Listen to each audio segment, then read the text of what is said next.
everyone. Welcome to the show. I have a very special guest today. I'm excited to be joined by Owen Githanga of Compassion International, and he has an amazing and inspirational story to tell. You're going to want to stay tuned for this. And we're also going to be talking about his background, his journey, and how this story ties directly with my wife, Julie, and I deciding to fund a child development center in Ghana, supporting 200 kids, and the impacts you can see coming alongside Compassion International. How are you doing today, Owen? I'm doing great. It's a beautiful day today. Absolutely. Well, I really appreciate you coming on with me.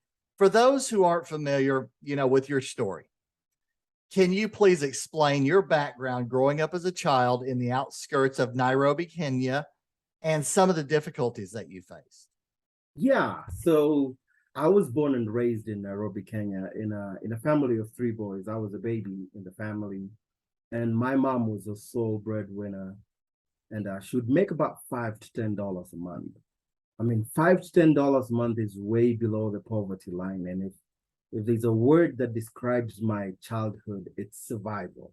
Survival, because we did not have a fridge that you would wake up in the morning and go get a glass of cold milk. It was a lot of times we had no idea when the next plate of food would come from. And sometimes it would go for days without having food to eat. And if you've ever gone for more than a day without having food to eat, you become desperate. You would do absolutely anything just to get food in your stomach. And for me, that's what pushed me to going and knocking on people's doors, begging for food, because I needed the food to be able to survive. But it wasn't a very good experience because I had knocked on these people's doors so many times that they were just tired of seeing my face over and over again. And so when I had to knock on their door and they saw my face again, a lot of times they just shut the door on my face. And the few times they let me in, they made the point to humiliate me and my mom just because she wouldn't be able to provide us with food. And I mean, that was hard. We never had access to clean water. Every time we got sick, my mom would tell us the hope that you're going to be fine, because she didn't have the money to take us to hospital. And back in those days, if you showed up in a hospital and you did not have money or insurance, the hospitals would not take you in. And so really every time we got sick, my mom would tell us, go to bed. And hopefully when we woke up in the morning, we woke up fine. And that was tough.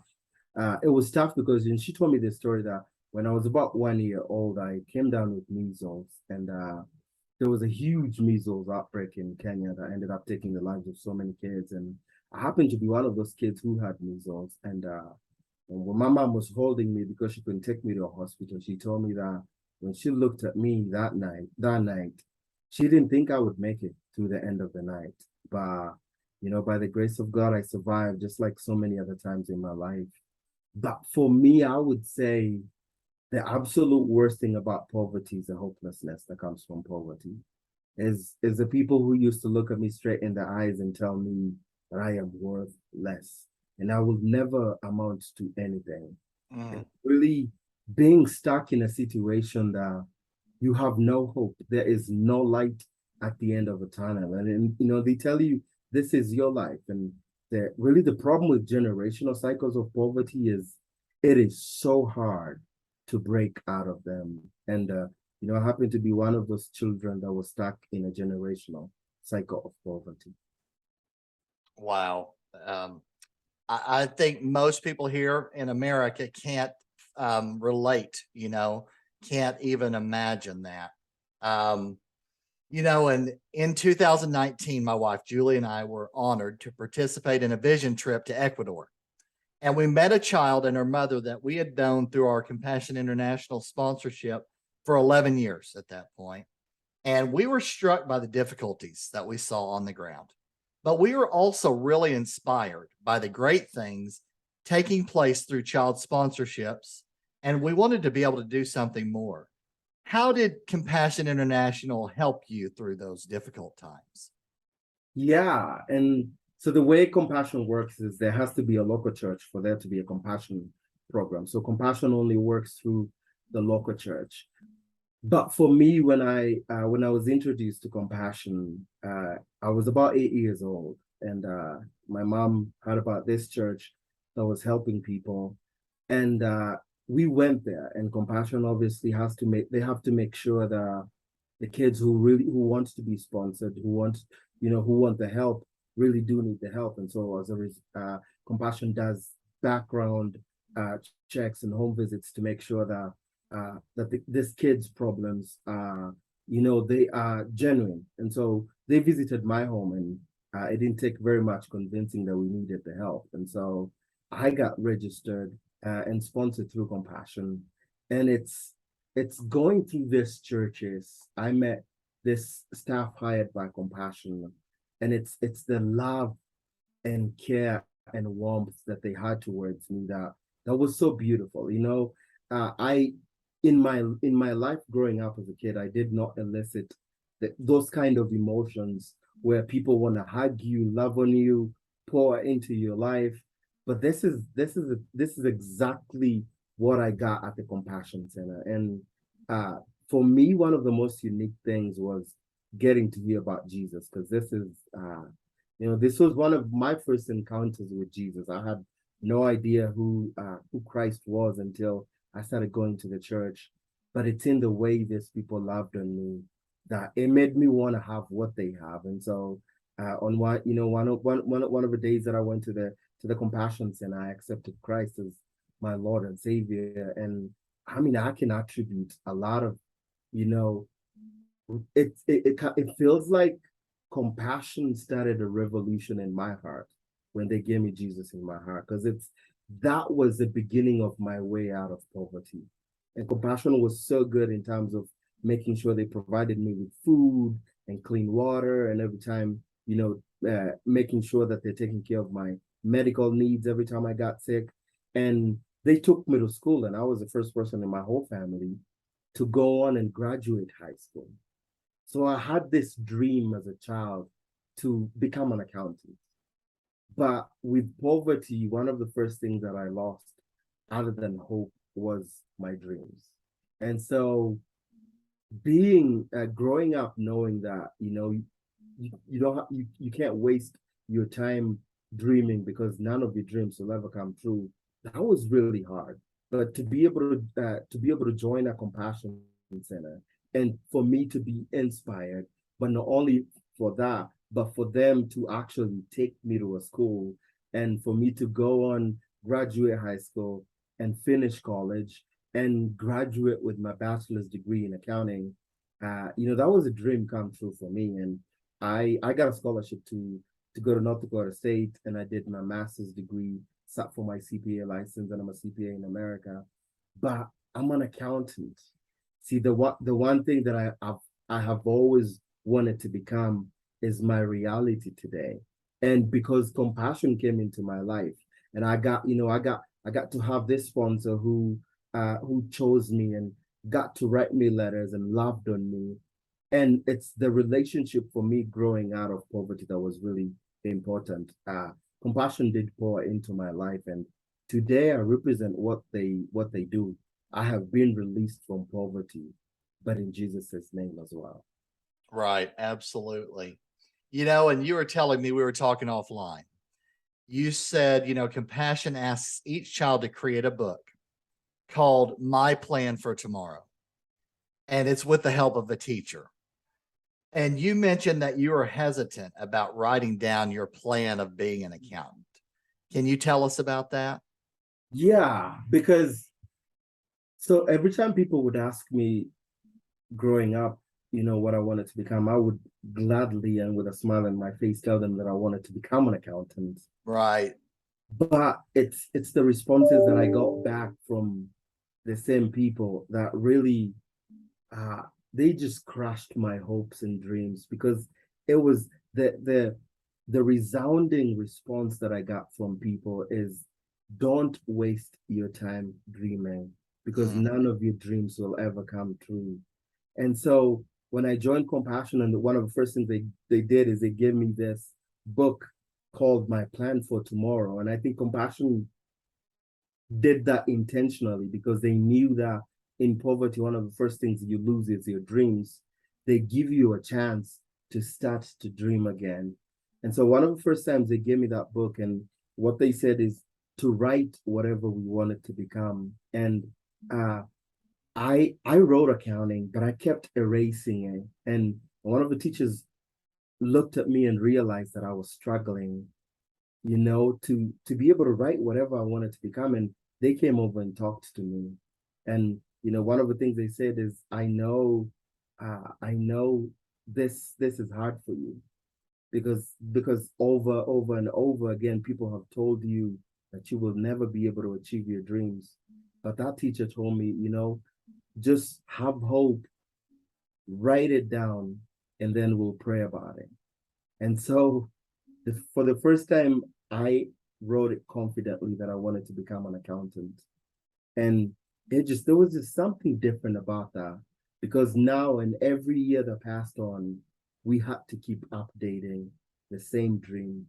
But what happened is, something beautiful happened is, as the years went by, I got way more confident in writing out that I wanted to become an accountant. That I started to believe that maybe this would come true for me. And I finally realized my dreams. I get to be what I always wanted to become, an accountant. That is such an amazing story. And I wanted to pull that into the title of our show, Dreams Come True.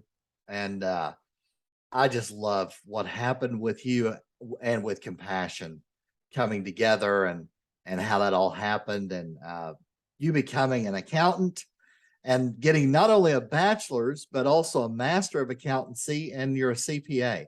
So you took it way beyond just the accountant part. And I understand your sponsor's name is also Owen, right? And he was the best man in your wedding. He was a big part of your story, getting your bachelor's degree and your master's of accountancy. Can you tell us about your journey? Yeah, it's when I first got the letter for my first letter for my sponsor. And uh one of the ways that Compassion gives out the letters from the sponsors to their kids is they call everybody together, and then they call out the letters not by the kids' names, but they call out the letters by their sponsors' names, because the kids know who their sponsors are. And so they call them out. And it was almost life-changing for the first time in my life to hear my sponsor's name being called out, and getting to receive that letter, and reading that letter. And it's the encouragement that I got from the letter. It's the love and the constant love that I got from the letters, from that letter, and the so many letters that came back, to know that somebody so many thousands of miles away chose me, and chose to sponsor me, and chose to love me. It was special. And it created this special relationship with my sponsor. Came to find out later that for my Compassion sponsor, one of the reasons why he sponsored me was because his name was Owen. And so that for him kind of drew him, it drew him to me. And we had this awesome relationship. I would call him big bro, and he would call me small bro, because he wasn't very much older than I was. And so life goes on. We build this awesome relationship. And about 11 years ago, on our biggest day, when I got engaged with my wife, one of the first people that I thought to call was my sponsor. And what I had to ask him, will you do me the privilege of standing next to me on our biggest day? And he said yes. And my Compassion sponsor was the best man in our wedding. And it just goes to show really what Compassion is all about. It's about creating relationships with these kids that who've been written off by the world, and being able to love on them and encourage them, and then seeing them get out of poverty. But not only that, seeing them break the generational cycle of poverty.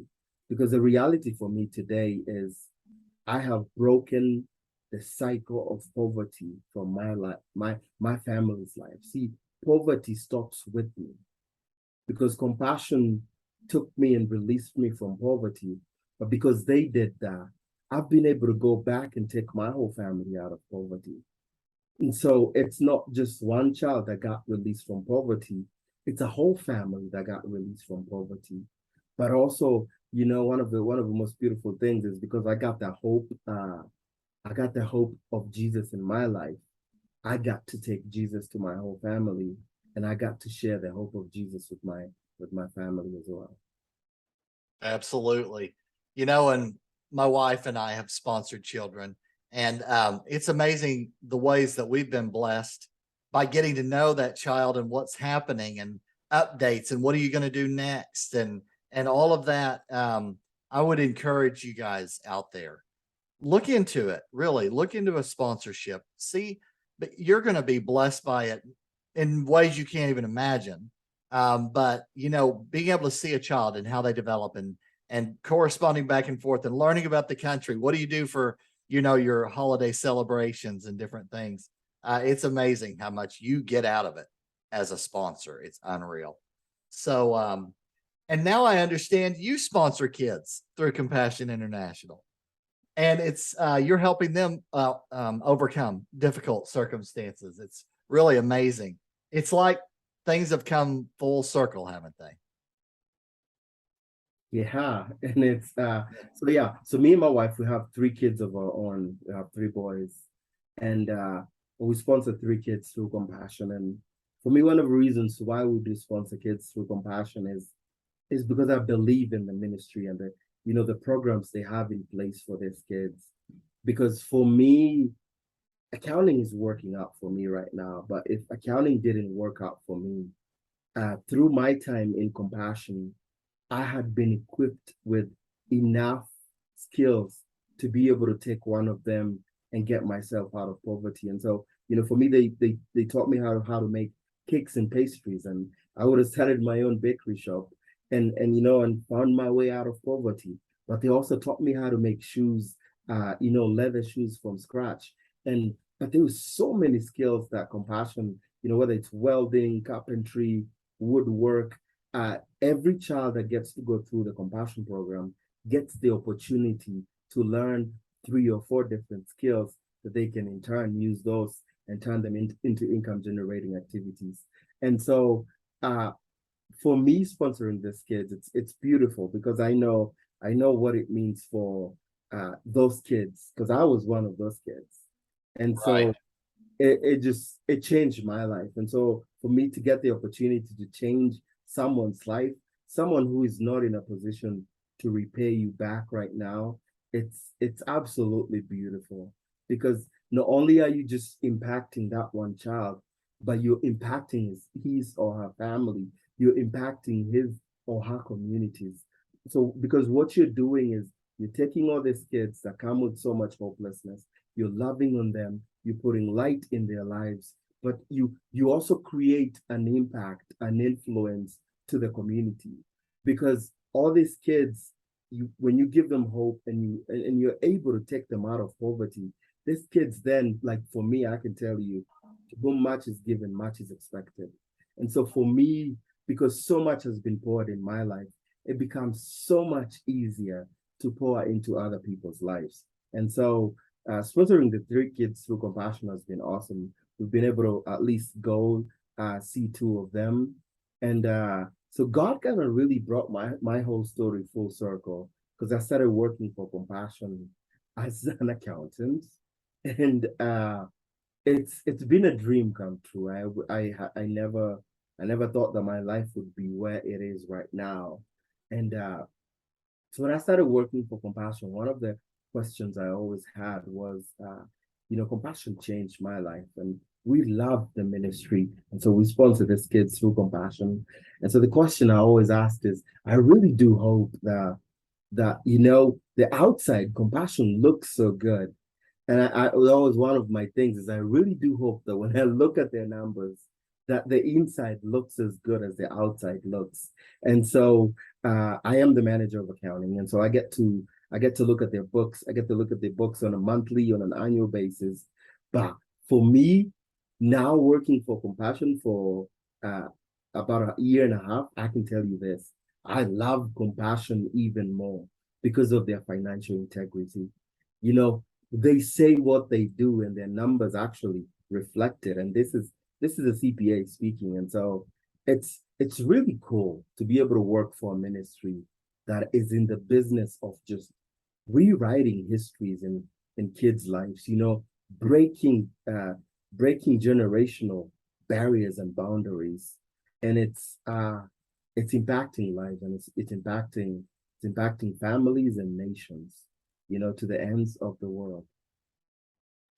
Absolutely. I was really fortunate when we went to Ecuador to visit a mom and her daughter that we'd known for years, 11 years at that point, and being able to spend time with them and seeing what happened with their family. And it was so, so much fun. And now you live in the Colorado Springs area, as I understand it, and with your wife and three children. And, what does it feel like to be able to help other children that were in similar situations? Maybe not the same, but somewhat similar situations to yours. What does that feel like? It's to me, I feel like God has really blessed us, especially when you think about America as a nation. We are so blessed. And you know, to take the opportunity to just use what God has blessed me with to be able to bless other kids,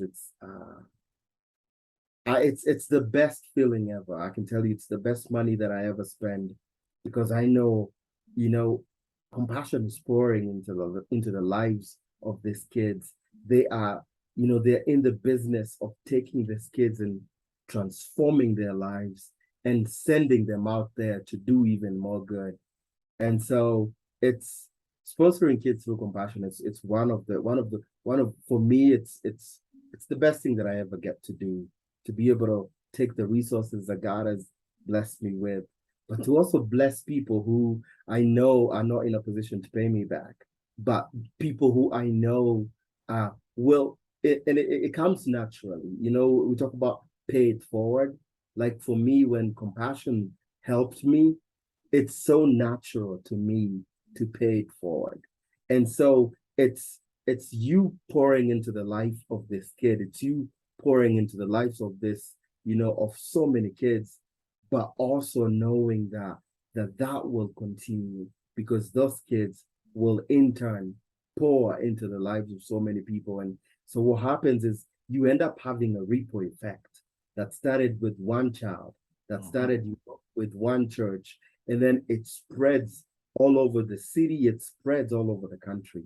And it's like, do good, but then that good is multiplied, and it's in multiplied in, you know, and it's in multiplied in Jesus' name, which is even more awesome.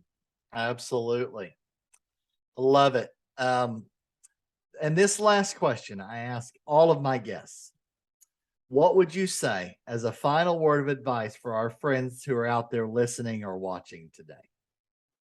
Yeah, I mean, I just want to say thank you for listening to me, and thank you for uh, Andy. Thank you so much for what you do for the least of this. You know, the Bible says that if you do it to the least of this, you do it unto me. And I just want to say, on behalf of all those kids in Ghana who have been impacted, thank you. Thank you so much. May God bless you. May God, you know, fill your storehouses, open up the floodgates of heaven and fill into your life because you are transforming lives, but you're also you're transforming families and you're transforming cities and nations. Thank you so much for, you know, loving so well. And it's sometimes we don't realize that it, you know, and sometimes it doesn't even take so much to create, you know, a huge impact in someone's life. And so if you're listening to me today and you're in a position to be able to bless you know, to be able to bless a child, to be able to bless a community, to be able to love on them, I mean, I would urge you to take this opportunity because it comes back 100-fold. You know, for me, giving, I feel like it's one of it's one of the best ways for me that I've found in worship is giving, because when you do that, you're doing it unto the Lord, but it just does something to your soul, and it's beautiful too. And so if you get the opportunity, especially right now with with the COVID and post-COVID, and a lot of the world, a lot of the people who are poor before COVID happened, unfortunately, have been plunged deeper into poverty because, at least like when you look at America, at least we were able to be shielded in terms of the impact that COVID had. But when you go into all these third world countries, a lot of the people who were poor became poorer because a lot of the business that were on the verge of collapse, they collapsed during COVID. And so there's a food crisis all over the world. There's a lot of need that it just worsened for a lot of people. And so if you're in a position to be able to love on and pour on to these people, compassion is a great way. And I love compassion because compassion is a great steward for what they're given. And so if you're in a position to do that, I do that. It's gonna bless you. It's gonna bless you in ways that you don't even realize. I'm gonna end with this. So my sponsor, Owen, he has an autoimmune disease, and when he started sponsoring me, and I was so back in about 15 years ago, Owen had a fear that he would not be able to go to grow up and see his kids, his daughters, walk his daughters down the aisle, because he didn't think he would live long enough. But for me, because I knew about it, I remember that was one of the things that I took to the Lord every time I went to bed, and I asked the Lord, I asked him, God, this man has poured love into my life. He is transforming my life. He is loving on me. And so I asked God, may you protect him, heal him, make sure that he is able to walk his daughters down the aisle. And it's amazing because I feel like God does listen to the prayers of kids. God does listen to the prayer of a poor kid who's been loved on in ways that he's never experienced it before. Because 15 years later, he's still alive and he's still strong, and his kids have grown. And I know that God will keep him, and not just to walk his daughters down the aisle, but to also get to see his grandkids and his great grandkids. And it's the blessing that comes with giving. You might not, it might not take very much to give, but it's the blessings that come back to you when you do.